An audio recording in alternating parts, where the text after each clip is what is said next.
மக்களே, நம்ம இன்னைக்கு வந்திருக்க கோவில் வந்துங்க, அடுத்து வேற மாப்பிள்ளை வந்துட்டான். அகஸ்திய மகரிஷியினால மணல்ல சிவலிங்காகாரமா பிரதிஷ்டை செய்யப்பட்டார். முதலாம் ராஜேந்திர மன்னர் காலத்து கல்வெட்டு. 6500 ஆண்டு பழமை வாய்ந்த ஆத்தி மரத்தை நீங்க இங்க பார்க்கலாம். இங்க படகு சவாரியும் இருக்கு. குடங்களை தோன்றுது, முடியுது, பூம்புகார் முடியுது. இந்த ரெண்டுக்கு நடு சென்ட்ரலான பிளேஸ் இது. அக்கா சீக்கிரம் அக்கா, யூடியூப் என்ன வரும்னு சொல்லுங்க. Green tea.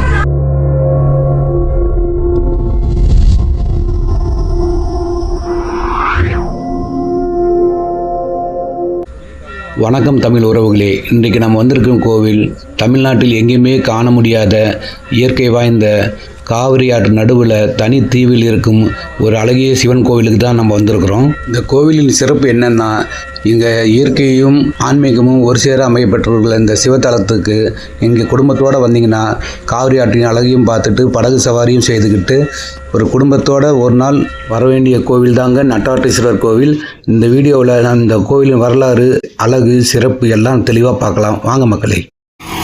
இந்த ஒரு 2 கிலோமீட்டர் போனால் வணக்கம். இன்னைக்கு நம்ம ஈரோடு கரூர் தேசிய நெடுஞ்சாலை அருகில் காங்கேயம்பாளையம் என்ற ஊரில் எழுந்தரில் இருக்கும் நட்டாற்றீஸ்வரர் ஆலயத்துக்கு தாங்க போயிட்டு இருக்கோம். இந்த கோவில் காவிரி ஆற்றின் நடுவில் ஒரு சிறு குன்றில் அமைந்திருக்குங்க. வருஷத்துல 9 மாசம் பர்சல்ல மட்டும்தான் போக முடியும் இருந்த இந்த கோவிலுக்கு இப்ப கார்ல போற மாதிரி கான்கிரீட் பிரிட்ஜ் கட்டி விட்டுருக்காங்க.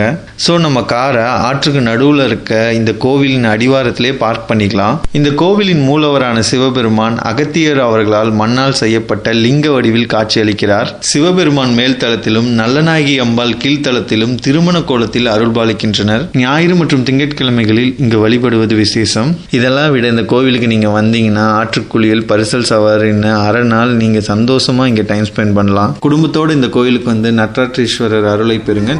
வாங்க, படகுல போகிறாங்க. அங்கேருந்து வருவாங்க. அது என்னன்னா, அது அங்கேருந்து என்னது பட்டலூரா?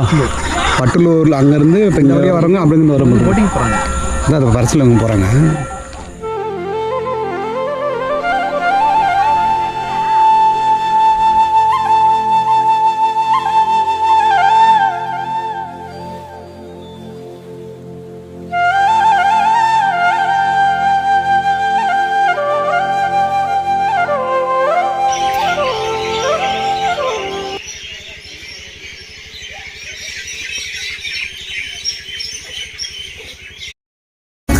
கங்கை நதி பொங்கிடும் சடைநாதனே, திங்களை அணி சூடிடும் தேவனே.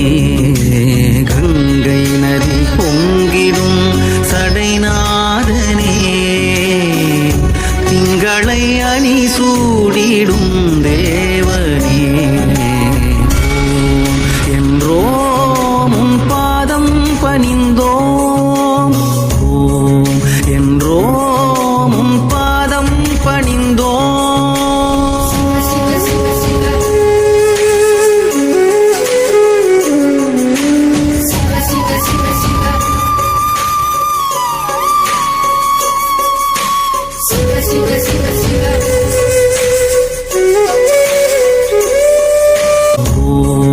என்றோம் உன் பாதம் பணிந்தோம்.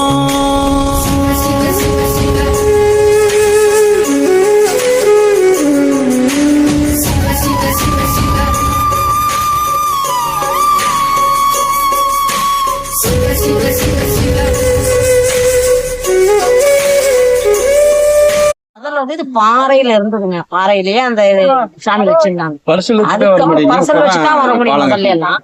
இப்ப வந்து இதெல்லாம் கட்டி கொடுத்து ஒரு 10 வருஷம் இருக்கும், 10 வருஷத்துக்கு மேல இருக்கும். ஆனா இது வந்து பழங்காலத்து கோயில். செம்மன் குறிச்சி செல்வகுல கொற்றமுக்கன் ஏக வீரமராயன் மகன் பற்றி மண்டாடி நூக்கன் சாத்தனான ராஜேந்திர சிங்க காமிட்டன் கோயிலை புதுப்பித்தது, மண்டபம் எடுத்தது. இதுதான் சான்று பாருங்க, சோழ காலத்து கல்வெட்டு. செம்மன் குறிச்சி தான் மொடக்குறிச்சியா மாறிடுச்சு. அந்த காலத்துல சேலம் சோழனோட பார்டர், நம்ம கடலோட சோழன் முடிக்கிறோம். இது சேலம் சொல்றாங்க, இது வந்து சோழனோட இது இருந்திருக்கு. இந்த கோவிலோட டைமுங்க காலை 6 to 12, மாலை 4 to 6.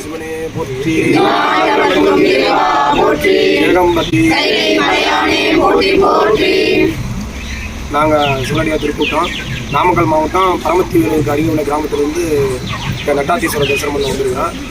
நட்டாத்தீஸ்வரர் திருக்கோயில் என்ன ஒரு சிறப்புனா காவிரியில் நடுநாயகமாக இருக்கக்கூடிய ஸ்தலம்.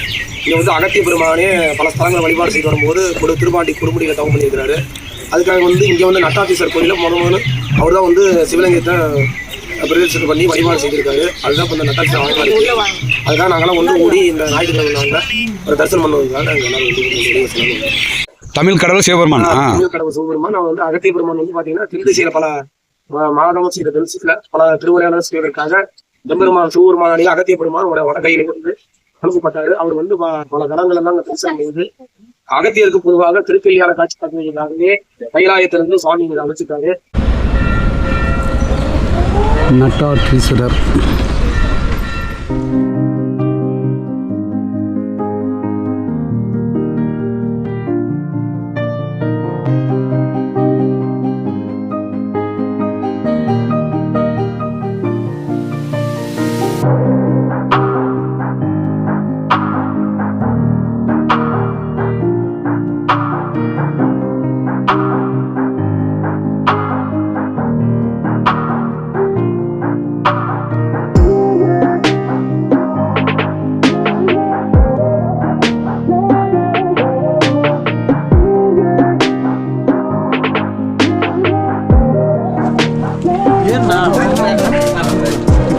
இங்கே எந்தூர்னா பரமத்தியலூர்.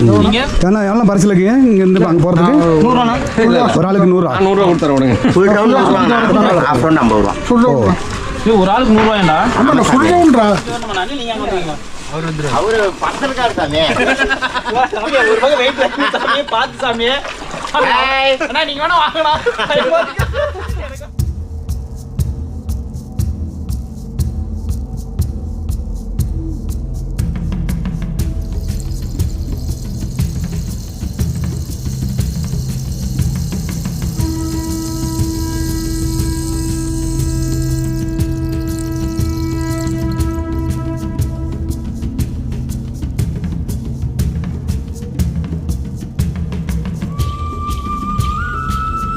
இது வந்து அகத்தியர் முனிவர் காலத்தில் தோற்றுவிக்கப்பட்ட கோயில் இது.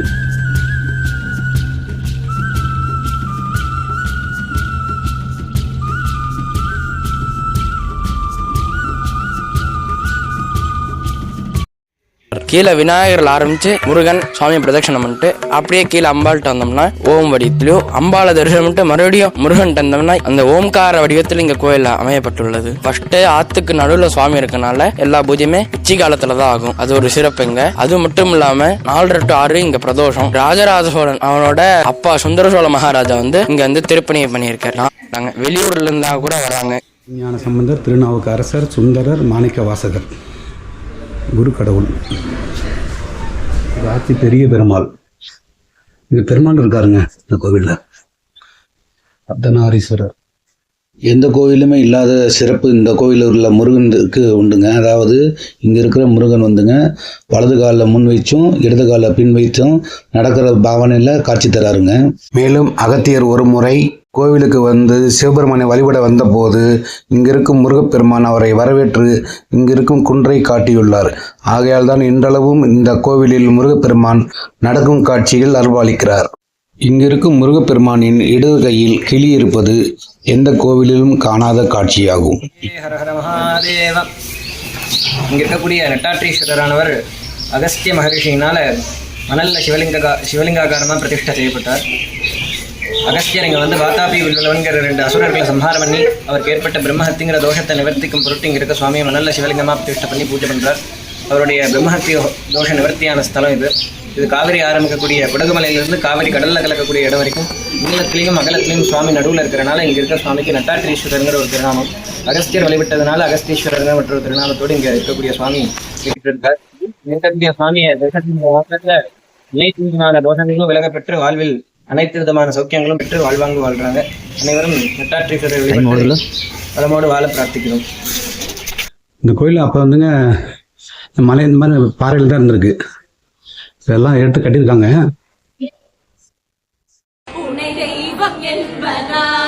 குருநாதன் என்பதா என்னை பார்த்து பார்த்து வளர்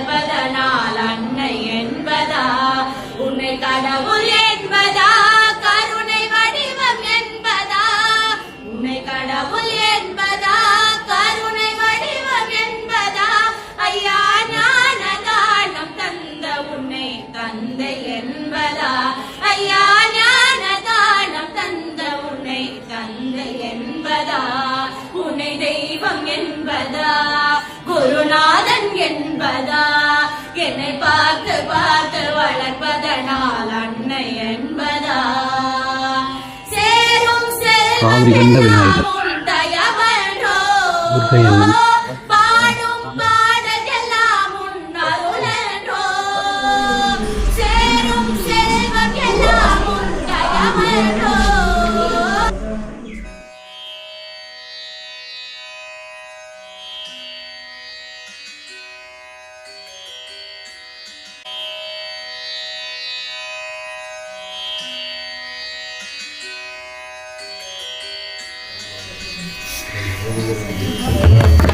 அகத்திய பெருமான் இதாங்க நட்டாற்றீஸ்வரர்.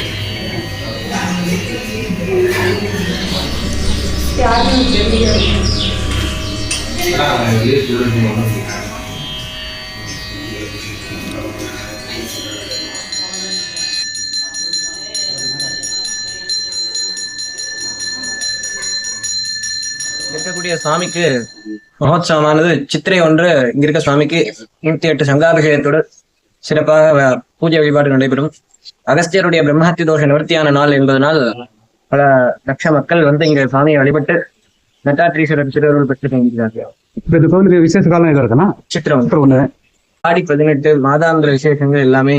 இங்க வேற என்ன சாமிலாம் இருக்குன்னா இங்க விநாயகர், சுப்பிரமணியர், சுவாமி அம்பாள், சுவாமியுடைய கோஷ்ட தேவதை, பரிவார தெய்வங்கள், அனைத்து தெய்வங்களும் இங்க இருக்கு. இந்த ராமாயண காலத்துக்கும் முற்பட்ட கோயில். இதுல போய் ராவணனுடைய கர்ப்பபங்கம் பண்றாரு அகஸ்தியர். அதனால ராவணன் உயிரோட இருக்கப்ப இங்க சுவாமி ஸ்தாபித்தம். ராவணன் இறந்த பிறகுதான் ராமேஸ்வரத்துல சிவலிங்க பிரதிஷ்டம் இருக்கு. இங்க இருக்கக்கூடிய சுவாமியை வழிபட்ட மாத்திரத்துல அனைத்து விதமான தோஷங்களும் நிவர்த்தி ஆகுறதுன்னு இந்த கோயில் ஸ்தல புராணம் சொல்லுவாங்க. நன்றியா.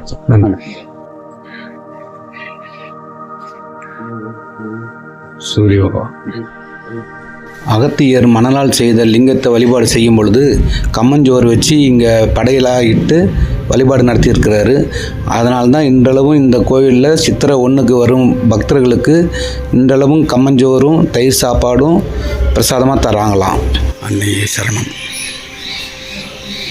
இது வந்து கீழே இருக்குங்க, மேலே போனால் தான் சிவபெருமான் மேலே இருக்கார்.